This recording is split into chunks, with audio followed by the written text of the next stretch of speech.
dolazim iz Hrvatske kao predavač o tradicionalnoj hrvatskoj arhitekturi i mislim da su konferencije poput ove izuzetno bitne za sve nas koji se bavimo sa gradnjom zemljanim materijalima i da razmjena iskustava na ovakvim mjestima se ne može nadoknaditi kroz nekakvu literaturu ili ništa. Nego baš trebamo to ispričati jednim drugima i razmijeniti ta iskustva koja smo skupili kroz vrijeme.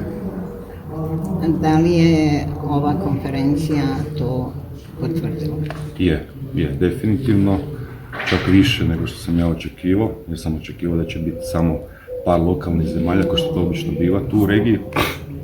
Međutim, vidim da je tu vjerojatno 80% ljudi van govornog područja Balkana, što je prekrasna stvar, jer ćemo imati priliku i mi odlaziti u njihova govorna područja, razmjenjivati sa njima njihova iskustva, tako da mislim da je to odlična stvar što se ovo organiziralo i svaka čast Dragan i ekipi što su si dali truda i energije.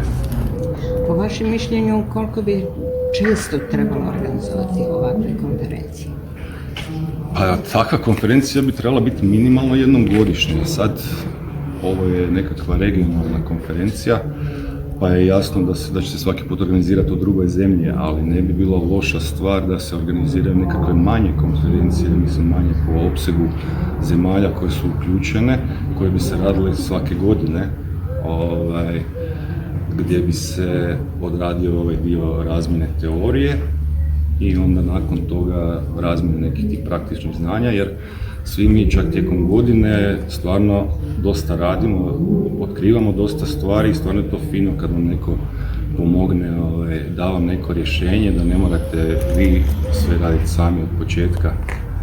I tako da mislim da bi bilo dobro barem jednom godišnje raditi takve konferencije. Nije realno da bi bilo češće, ali jednom godišnje bi bilo fino. Da li ste bili u Mošorinu? Da li ste vidjeli šta radite? Nažalost nisam bio u Mošorinu osobno, vidio sam šta radi Dragana već prije kroz fotodokumentaciju, puno smo pričali o tome, tako da se nadam da ću sad vidjeti uživo šta radi.